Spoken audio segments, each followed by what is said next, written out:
भ्रष्टाचार के प्रतीक मधु कोड़ा की सांसद पत्नी गीता कोड़ा ने थामा कमल। कांग्रेस को झारखंड में बड़ा सियासी झटका, कौन होगा सिंहभूम से इंडिया का उम्मीदवार, हलचल तेज। झामुमो के गढ़ में गीता कोड़ा खिला पाएंगी कमल, क्या भ्रष्टाचार के प्रतीक पुरुष हो जाएंगे मधुयुक्त। सोमवार को पिछले दरवाजे से सिंहभूम की सांसद गीता कोड़ा ने बीजेपी का दामन थाम लिया है। इसके साथ ही लंबे अरसे से झारखंड की सियासी गलियारों में चल रहे तमाम अटकलों पर विराम लग गया है। सियासी पंडित इसके अलग अलग आकलन कर रहे हैं।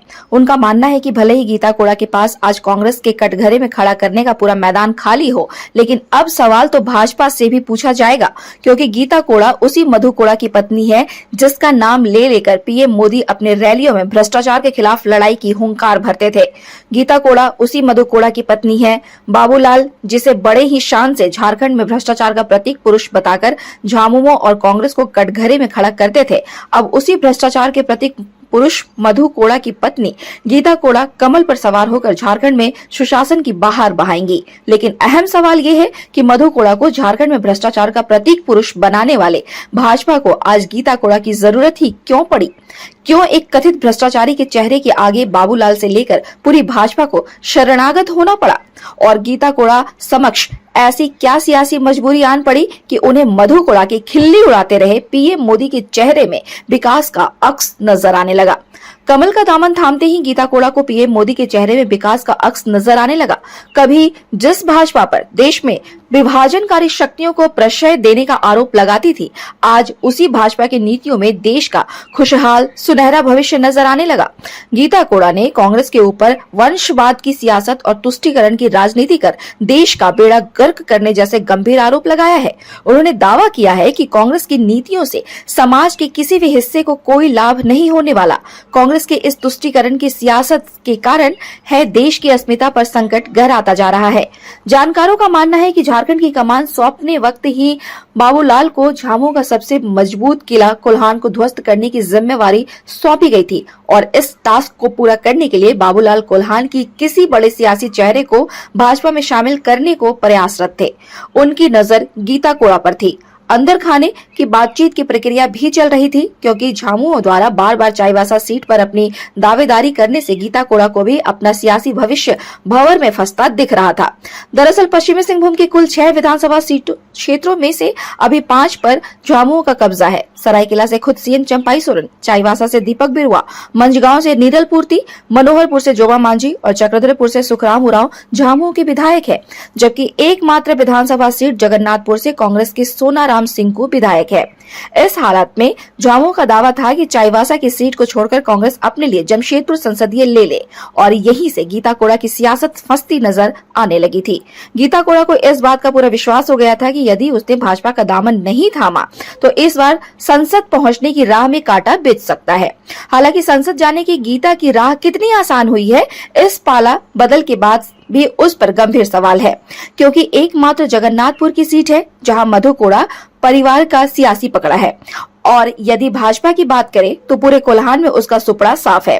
इस हालात में गीता कोड़ा इस पलटी बाद भी संसद पहुंचने में सफल रहेंगी, इस पर कई सवाल है। हाँ, इतना जरूर है कि भाजपा को अब कोल्हान में एक चिराग जरूर हाथ लगा है, लेकिन यह चिराग झामुमो की ताकत को चुनौती दे पाएगी, ऐसा होता नजर नहीं आता। आपको बता दें कि साल 2000 में इसी सीट से जीत हासिल करने के बाद मधु कोड़ा ने झारखंड की सियासत में अपना परचम गाड़ा था, और उसके बाद यह सीट मधु कोड़ा परिवार के हाथ में ही रही।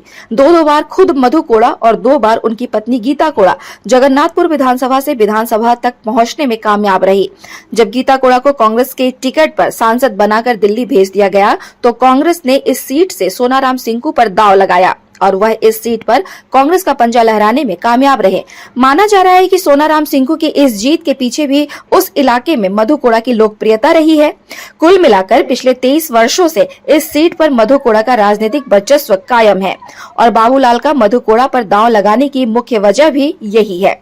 यहाँ याद रहे कि अभी कुछ दिन पहले ही बाबूलाल ने कभी कोल्हान का बड़ा कुर्मी चेहरा माने वाले शैलेंद्र महतो की पार्टी में वापसी करवाई है। उनका आकलन है कि यदि शैलेंद्र महतो को आगे कर कुर्मी मतदाताओं को पाले में लाया जाए और गीता कोड़ा को सहारे आदिवासी मतों को लामबंद किया जाए तो भाजपा की गुंजाइश बन सकती है। बची खुची कसर खुद उनके आदिवासी चेहरे की बदौलत पूरी की जा सकती है। लेकिन मुसीबत यह है कि जैसे ही बाबूलाल गीता कोड़ा को सामने रख चाईबासा को साधने की दिशा में आगे बढ़ेंगे, उनके सामने मधु कोड़ा का चेहरा होगा। यह वही मधु कोड़ा है जिसे वह अब तक लूट का चेहरा बताते रहे हैं। रही बात शैलेंद्र महतो की, तो पिछले एक दशक में उनकी सियासी सक्रियता काफी सिमट चुकी है। कहा जाता है कि आज की तारीख में वे एक कूड़ पड़े तीर से ज्यादा कुछ नहीं है। इस हालत में यह जोड़ी कौन सा कमाल खिला पाएगी, इस पर बड़ा सवाल है। लेकिन यह अहम सवाल है कि कांग्रेस से गीता कोड़ा की विदाई के बाद अब यहाँ इंडिया गठबंधन का चेहरा कौन होगा। इस सवाल का जवाब खोजने से पहले हमें यह याद रखना होगा कि अब यह सीट कांग्रेस के हाथ से निकलकर झामुमो के पास जाने वाली है और चूंकि 6 में से 5 विधानसभा में आज के दिन झामुमो का कब्जा है, इस हालत में झामुमो के पास चेहरे की कमी नहीं दिखती। हालांकि वह चेहरा कौन होगा, अब उसके लिए इंतजार करना होगा। ध्यान रहे कि गीता कोड़ा की असली ताकत उनका हो जनजाति समुदाय से आना है, हो जाती कि इस लोकसभा में काफी बड़ी आबादी है। झामुमो की बात करें तो चाईबासा से विधायक दीपक बिरुआ भी इसी समुदाय से आते हैं। इस हालत में दीपक बिरुआ झामुमो के लिए तुरुप का पत्ता साबित हो सकते हैं। लेकिन पार्टी का एक बड़ा खेमा का मानना है कि दीपक बिरुआ अपने आप को राज्य की राजनीति से बाहर करना नहीं चाहते। उनका पूरा फोकस अपने विधानसभा और राज्य की राजनीति पर है। इस हालत में जो दूसरा चेहरा सामने आता है वह है चक्रधरपुर विधायक सुखराम उरांव का। खुद सुखराम उरांव भी काफी लंबे अरसे से टिकट के दावेदार रहे हैं। दावा यह भी किया जाता है कि गीता कोड़ा की नाराजगी की एक बड़ी वजह सुखराम उरांव की सियासी गतिविधियां ही हैं। सुखराम उरांव झामुमो के कार्यकर्ताओं को लगातार गीता कोड़ा के विरुद्ध उकसाते रहते हैं और गीता कोड़ा के खिलाफ लगातार झामुमो आला कमान के पास शिकायत पहुंचाते रहते हैं और इसी कारण से गीता कोड़ा को कांग्रेस से अपनी विदाई लेनी पड़ी। अब इस बदले सियासी घटनाक्रम के बाद आगामी लोकसभा चुनाव में क्या होता है, ये देखने वाली बात होगी।